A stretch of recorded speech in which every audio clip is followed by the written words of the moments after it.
আজকে ৬ই ডিসেম্বর দিনটা অত্যন্ত তাৎপর্যপূর্ণ। ইতিহাসের প্রেক্ষিতে দেখলে আমরা সকলেই জানি যে বাবরি মসজিদ ধ্বংস হয়েছিল আজকের এই দিন ৬ই ডিসেম্বর ১৯৯২ সালে। এবং তারপর থেকে আমরা যে চিত্রটা দেখেছি যে অনেকটা যমুনা দিয়ে জল গড়িয়েছে এবং দীর্ঘ সময় লেগেছে আদালতে, এবং তারপরে সেখানে রামলালার মূর্তি প্রতিষ্ঠিত হয়েছে।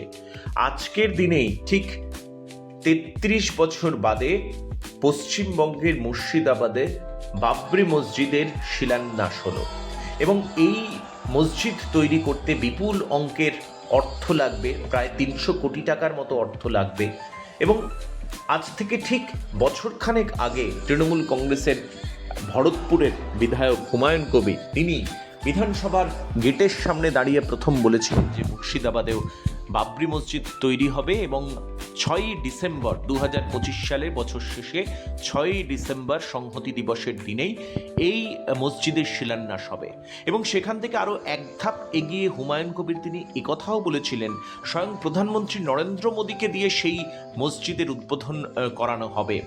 তারপরে গঙ্গা দিয়েও অনেক জল গড়িয়েছে। হুমায়ুন কবিরকে বহুবার শোকজ হতে হয়েছে। তৃণমূল কংগ্রেসের বিধানসভা শৃঙ্খলা রক্ষা কমিটির তরফ থেকে হুমায়ুন কবিরের আচরণ, দলবিরোধী কাজ, দলবিরোধী মন্তব্য, এই সমস্ত বিষয়ের জন্য তাকে শোকজ করা হয়েছে তিনবার। স্বয়ং তৃণমূল সুপ্রিমো মমতা বন্দ্যোপাধ্যায় বিধানসভায় তার ঘরে ডেকেও সতর্ক করেছিলেন হুমায়ুন কবিরকে, অভিষেক বন্দ্যোপাধ্যায় সতর্ক করেছিলেন। কিন্তু আমরা যে চিত্রটা দেখলাম, যেই জায়গায় বছরখানেক আগে হুমায়ুন কবির একদম তারিখ দিয়ে তিনি বলেছিলেন শিলান্যাস হবে ৬ই ডিসেম্বর, সে কথায় তিনি অনড় ছিলেন। ঠিক এই শিলান্যাস অনুষ্ঠানের কয়েক ঘন্টা আগেই তৃণমূল কংগ্রেসের তরফ থেকে অত্যন্ত স্ট্রিনজেন্ট অ্যাকশন নেওয়া হয়েছে ভরতপুরের তৃণমূলের বিধায়কের বিরুদ্ধে। তাকে সাসপেন্ড করা হয়েছে তৃণমূল কংগ্রেস থেকে। এবং সেই জায়গাতেও যে তিনি অনড় এবং তিনি যে এতটুকুও দমবেন না তার আভাস দেখা গিয়েছিল যখন তাকে সাসপেন্ড করা হলো। সেই সময় বহরমপুরে মুখ্যমন্ত্রী মমতা বন্দ্যোপাধ্যায়ের জনসভা, সেই জনসভায় হুমায়ুন কবির নিজে উপস্থিত এবং সেই সময় তাকে সাসপেন্ড করা হলো কলকাতা থেকে। সেই সময় কিন্তু হুমায়ুন কবির তিনি পরিষ্কারভাবে বলে দিয়েছিলেন যে আজকে ৬ই ডিসেম্বর শিলান্যাসের অনুষ্ঠান, আর সেখানে কিন্তু এতটুকু এদিক ওদিক হবে না, সেটা হবে। এবং রাজনৈতিক যা সিদ্ধান্ত, আমি রাজনৈতিক সিদ্ধান্ত নেব, নতুন করে দল গঠন করব। ২২শে ডিসেম্বর নতুন দল গঠন করবারও হুঁশিয়ারি দিয়েছিলেন হুমায়ুন কবির। এবং সেই মতো আমরা যেটা দেখলাম যে আজকে শনিবার ঠিক বেলা ১২টা নাগাদ কোরআন পাঠের মধ্যে দিয়েই মসজিদে শিলান্যাস অনুষ্ঠান শুরু হয়। বেলডাঙায় এই অনুষ্ঠানে যোগ দিতে কয়েকশো কিলোমিটার দূর থেকেও সংখ্যালঘু সম্প্রদায়ের হাজার হাজার মানুষ তারা ভিড় জমিয়েছিলেন রেজিনগরে, এই যেখানে বাবরি মসজিদের শিলান্যাস অনুষ্ঠান হয়েছে। অযোধ্যার যে বাবরি মসজিদ, সেই বাবরি মসজিদের হুবহু অনুকরণেই মুর্শিদাবাদের বেলডাঙায় এই বাবরি মসজিদ তৈরি হবে। আকারে কিছুটা ছোট হতে পারে, কিন্তু তার সঙ্গে আরো অনেক কিছু যে অ্যামেনিটিস থাকবে সেটাও হুমায়ুন কবির তিনি জানিয়েছেন। এবং তিনি বলেছেন যে সংখ্যালঘু মানুষের অধিকার রয়েছে তাদেরও মসজিদ তৈরি করবার, এবং সেখান থেকে যে তিনি এক পাও পেছবেন না, কোনো রকমভাবে যে তিনি বিচ্যুত হবেন না, যতই রাজনৈতিক বাধা আসুক না কেন, যতই সরকারি বাধা আসুক না কেন, তিনি যে নিজের সিদ্ধান্তে, নিজের চলার পথে অনড়, সেটা কিন্তু হাবে ভাবে পরিষ্কারভাবেই আজকে শিলান্যাস অনুষ্ঠানে হাজির থেকে হুমায়ুন কবির পরিষ্কার জানিয়ে দিয়েছেন এবং হুঁশিয়ারিও দিয়েছেন। এবং উল্লেখযোগ্যভাবে সংখ্যালঘু সম্প্রদায়ের মানুষের যে শিলান্যাস অনুষ্ঠানে ভিড় উপচে পড়ছিল, বহু দূর দূরান্ত থেকে বহু মানুষ, সংখ্যালঘু মানুষ, তারা রেজিনগরে মুর্শিদাবাদে এসে পৌঁছেছেন।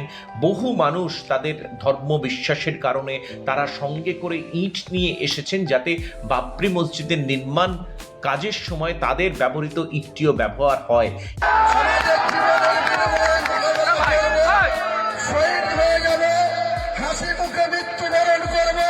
কিন্তু বাবরি মসজিদ হবে মুর্শিদাবাদের মাটিতে।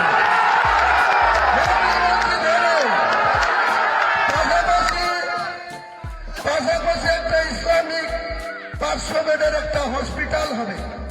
এই যে আমাদের সরকার, স্বাস্থ্য দপ্তরের মন্ত্রী মাননীয় মুখ্যমন্ত্রী, পুলিশ দপ্তরের মন্ত্রী মাননীয় মুখ্যমন্ত্রী, মাইনরিটি দপ্তরের মন্ত্রী মাননীয় মুখ্যমন্ত্রী, আরো অনেক দপ্তর নিয়ে তিনি বসে আছেন।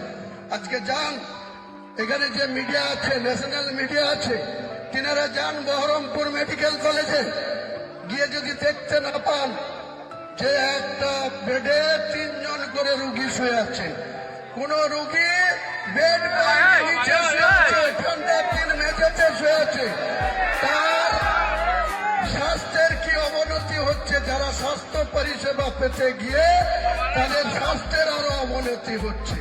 আর এই সরকারের নেতৃত্বরা আমাকে বাবরি মসজিদ করতে বাধা দিচ্ছে। এর জবাব গোটা বাংলার মুসলমান সমাজ আগামী দিনে এই সরকারকে দেবে। এভাবেই কিন্তু আজকে যে শিলান্যাস অনুষ্ঠান মুর্শিদাবাদের রেজিনগরে হুমায়ুন কবির করলেন, সেটা রাজনৈতিকভাবে কিন্তু যথেষ্ট তাৎপর্যপূর্ণ হয়ে রইল আগামী দিনের জন্যেও।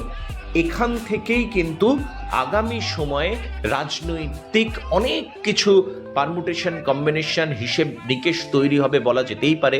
কেননা সামনে 2026 রয়েছে, 2026-এর নির্বাচন রয়েছে, এবং সেখানে হুমায়ুন কবির তিনি শিলান্যাস অনুষ্ঠানে যেভাবে মানুষ এসেছে সেই জায়গা থেকে তিনি যথেষ্ট কনফিডেন্ট, এবং তিনি বলছেন যে তিনি দুটো আসনে তিনি লড়াই করবেন এবং তিনি জিতবেন। তিনি আত্মবিশ্বাসী ভীষণভাবে। এবং এখনো পর্যন্ত যে খবর পাওয়া যাচ্ছে, প্রায় 300 কোটি টাকা লাগবে এই বাবরি মসজিদ সম্পূর্ণ করতে। ইতিমধ্যেই কিন্তু বেশ কিছু জায়গা থেকে প্রচুর অর্থ তিনি পাচ্ছেন বলে হুমায়ুন কবির তিনি দাবি করেছেন। 80 কোটি টাকার মতো তাকে দেওয়া হবে এই মসজিদ নির্মাণকল্পে, সে কথাও কিন্তু তিনি প্রকাশ্য মঞ্চ থেকে ঘোষণা করেছেন।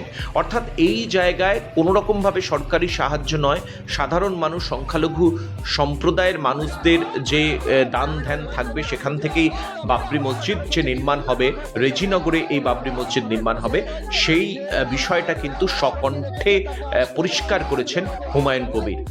আমাদেরও নজর থাকবে গঙ্গা ভাগীরথী দিয়ে এই 2026-এর নির্বাচনের আগে মুর্শিদাবাদের বাবরি মসজিদ তৈরি করাকে কেন্দ্র করে কতটা জল গড়াবে রাজনৈতিকভাবে, কতটা তোলপাড় হবে মুর্শিদাবাদ সহ সারা বাংলা। অত্যন্ত সংবেদনশীল এই বিষয় নিয়ে নজর থাকবে আমাদেরও। আপনার নিজস্ব চ্যানেল বাঙালি ও কালচার, সঙ্গে থাকুন, পাশে থাকুন। আপনার যে কোনো রকমের মতামত আমাদের কাছে সাদরে গ্রহণীয় সব সময়ের জন্য। সাবস্ক্রাইব করুন, নিজে অন্যকেও সাবস্ক্রাইব করান ভীষণভাবে। আপনার মতামতের অপেক্ষায় আমরা। দেখুন, সঙ্গে থাকুন বাঙালি ও কালচারের।